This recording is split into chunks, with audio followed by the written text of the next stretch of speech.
حسینیہ امام خمینی شہید رہبر معظم حضرت آیت اللہ العظمیٰ سید علی حسینی خامنائی کی قیادت کے دوران حسینیہ امام خمینی کی 37 سالہ تاریخ کی داستان۔ بسم اللہ الرحمن الرحیم۔ ہم حسینیہ جمران سے اٹھے ہیں، جو آخری زمانے میں سید الشہداء کے اصحاب کی ہجرت شروع کرنے کی جگہ ہے، جنہوں نے اپنے زمینی لباس میں انسانی عجائبات کے دور میں آسمان کے کھوئے ہوئے راز کو فاش کیا ہے۔ امام روح اللہ خمینی کے بسیجیوں نے حسینیہ جمران سے حسینیہ حاج ہمت تک ایک پل بنا رکھا تھا کہ جسے سوائے راہ عشق کے پاکیزہ کردار افراد کے کوئی پار نہیں کر سکتا تھا۔ دو کوه قطعی از خاک کربلاست، اما در این میان حسینیه را قدری دیگر است. کسی می گفت کاش حسینیه را زبانی بود تا با ما بگوید از آن سری که میان او و کربلاست. حسینیه را زبانی بود تا با ما بگوید از آن سری که میان او و کربلاست. از آن سری که میان او و کربلاست.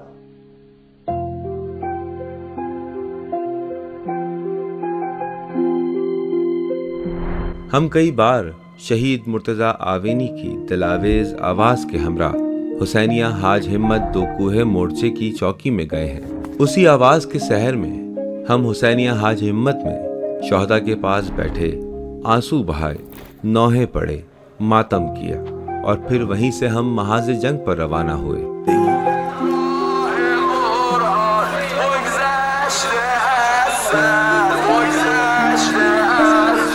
ہماری نسل کے لیے جس نے پہلے کبھی جنگ نہیں دیکھی تھی، حسینیہ شہداء یا وہی حسینیہ حاج ہمت جنگ کی تمام روحانیت کی معراج تھا، اور شہید آوینی کی آواز جنہوں نے اس جگہ کہا، یہ ہماری پیاسی روحوں کے لیے افسوس کی بات ہے کہ جبر زمانہ کی بنا پر ہم قافلہ شہداء سے پیچھے رہ گئے ہیں، لیکن خدائے متعال نے 61 ہجری کی عاشورہ سے لے کر آج تک تاریخ کا کوئی صفحہ کربلا سے جوڑے بغیر نہیں چھوڑا۔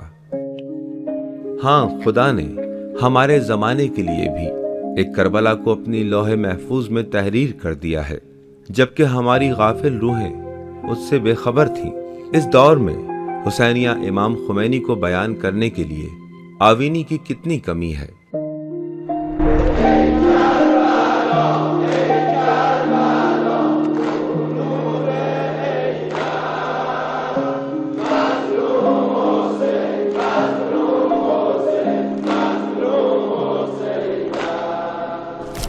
اس میں ہم نے ہر وہ چیز دیکھی جو ہم نے نہیں دیکھی تھی، اور ہمیشہ اپنے دلوں میں جس کی آرزو رکھتے تھے۔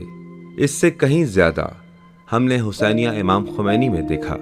ہم دنیا میں اس سے بہتر کسی اور جگہ کے بارے میں شاید نہیں جانتے جس میں غیبت کبریٰ امام زمانہ جل اللہ تعالی فرجہ الشریف کے دور میں لا الہ الا اللہ کا پرچم بلند ہوا ہو۔ کوئی حسینیہ امام خمینی سے بڑھ کر حسینیہ نہیں تھا۔ یہاں حسینیہ ایک جگہ کا نام اور ایک زمانے کا نام ہے۔ یہ حسینیہ حسینی طرز پر جینے کی جگہ تھی۔ پوری دنیا پر حسینی نظر رکھنے کی جگہ تھی، اور اس کا ہر دن حسینی طرز پر گزرا۔ اس نے یزید جیسے لوگوں کی کبھی بھی بیعت نہ کی۔ امام حسین علیہ السلام فرمود مثلی لا یبایع یزیدی. یہ حسینیہ ہماری فطرت کی پکار تھا، جو انسانی الجھنوں کے دور میں نیم سوئے ہوئے ضمیروں کو جگاتا تھا۔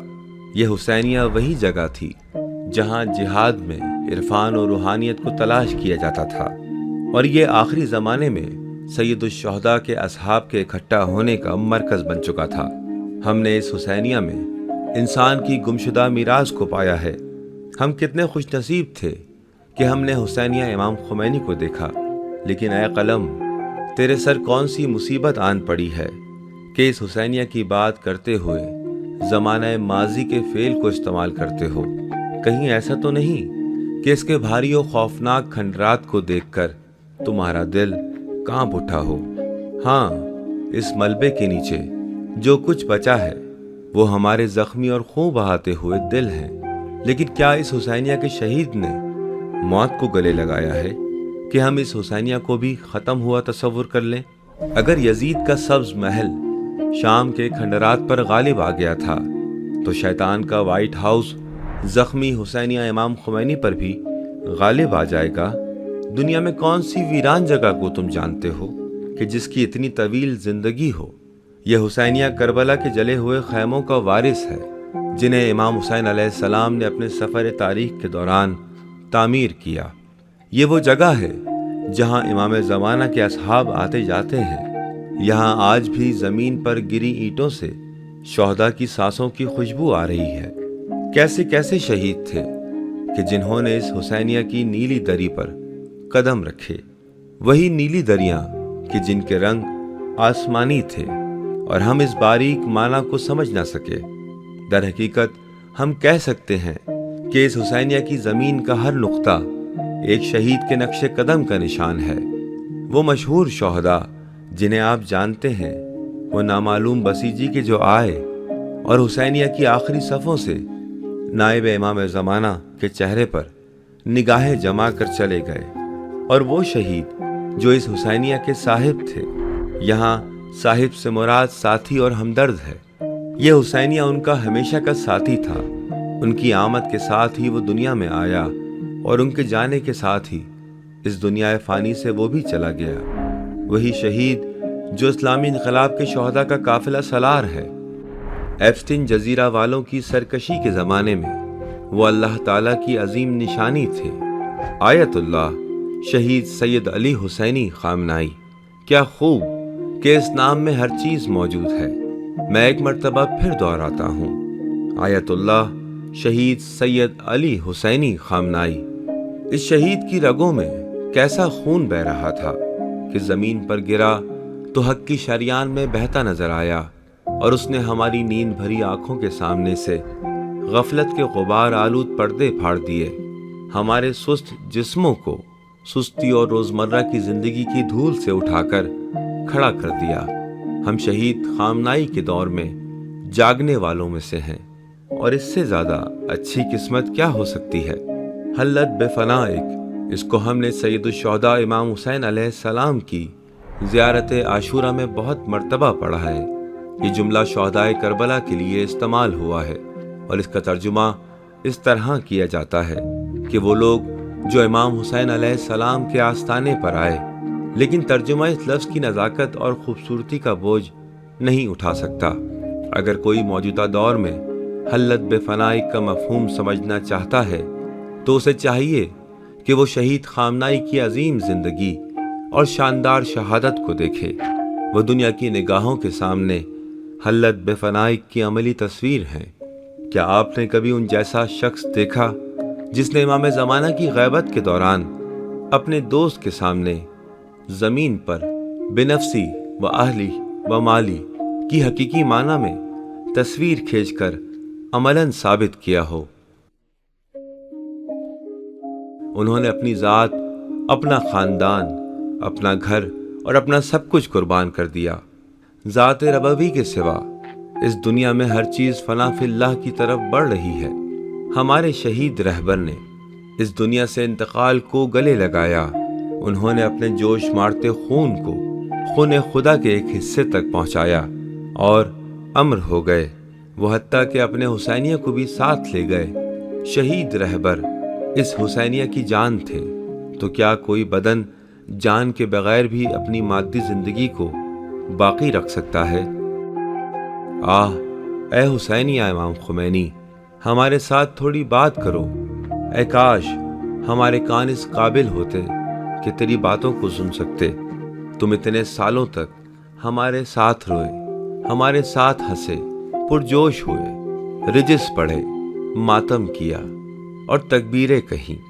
ہم خود غرض اور سادہ دل تھے، کہتے تھے کہ کاش تم شہید رہبر کے بعد بھی باقی رہتے، اور تم ان کے بغیر اپنی پہچان نہیں پاتے تھے۔ تم نے شہید رہبر کو ہم سے زیادہ دیکھا، ان کی آواز سنی، ان کی نگاہوں اور سانسوں کو محسوس کیا۔ کیا تمہیں وہ دن یاد ہے کہ جب شہید رہبر نے کہا تھا ہمارے دشمن کو اسی حسینیہ سے منہ توڑ جواب رسید ہوا ہے۔ از همین حسینیه اونچنان سیلی خوردن که تا مدتها دنبال علاجش بودن. ہاں یہ ید اللہ کی صفت ہے کہ وہ شیاطین کو تھپڑ مارتا ہے، اور تم ید اللہ تھے۔ تم ایران کی خیابان کشور دوز کے آخر سے اٹھے، اور تم شیطان کی آنکھ کا کاٹا تھے۔ یہ عجب نہیں کہ سونے اور طاقت کے محلات تمہارے سادہ در و دیوار سے ہی اپنے دل میں نفرت کے بیج بوئیں اور تجھے اپنے بنکر بموں سے نشانہ بنائیں۔ لیکن وہ نہیں جانتے کہ شہید خامنائی کے یتیموں کے دل اصل مورچہ ہیں۔ وہ کئی ٹن وزنی بموں سے بھی نہیں ٹوٹتے، نہ ہی لرزتے ہیں، نہ ہی خوف کھاتے ہیں۔ اگر ہم دل شکستہ ہیں تو وہ اپنے محبوب کی جدائی کی بنا پر ہے، نہ کسی اور وجہ سے۔ آہ اے شہید خامنائی کے حسینیہ، تم گزشتہ کئی سالوں سے بیت رہبری کی طرف سے محرم اور ایام فاطمیہ میں مجالس عزا کے میزبان تھے۔ آخر کون سے مصائب تھے جو تمہارے دل کو لگے، اور تمہیں کیسا صدمہ پہنچا کہ آج تم یوں بکھرے پڑے ہو؟ یہ کس عزا خانے کی تصویر ہے کہ جسے تم نے بار بار سنا اور تم بھی چاہتے تھے کہ اس کی پیروی کرو؟ پیچھے رہ جانے والے ستون تمہاری بند مٹھی ہیں کہ وہ اللہ اکبر کہتے ہوئے کھڑے ہوئے ہیں۔ شیطان اب بھی یہ سمجھتا ہے کہ ہم بربادیوں سے ڈرتے ہیں۔ وہ یہ نہیں جانتا کہ شہید خامنائی کے یتیموں کے دلوں میں خوف کی کوئی جگہ نہیں ہے۔ تم واپس آؤ گے اور ایک دن وہ تمہارے ہاں نماز پڑھیں گے۔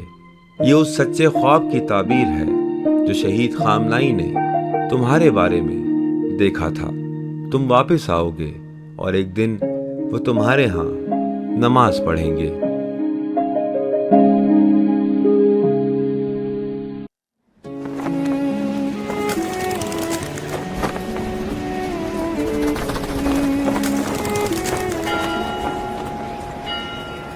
اللهم صل على علي بن موسى الرضا وليك عدد ما في علمك صلاة دائمة بدوام ملكك وسلطانك.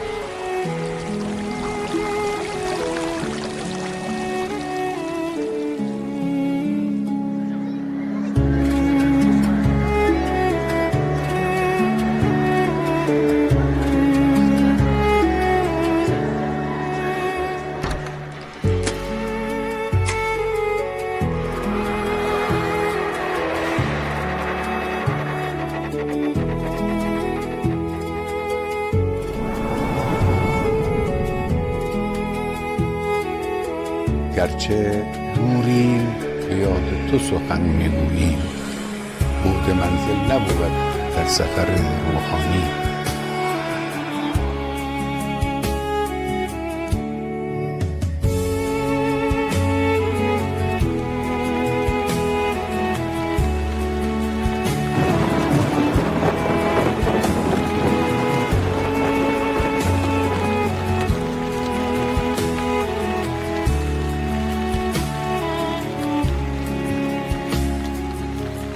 اللهم صل على علي بن موسى الرضا المرتضى الإمام التقي النقي وحجتك على من فوق الأرض ومن تحت الثرى الصديق الشهيد صلاة كثيرة دائمة متواصلة مترادفة كأفضل ما صليت على أحد من أوليائك.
وقتی که مردم وارد میدان میشن تصمیم میگیرن آتش ها رو خاموش میکنن، شعله ها رو خافی زد. خدای متعال این مردم رو مبعوث خواهد کرد برای مقابله با حوادث. کار رو مردم تمام خواهند کرد.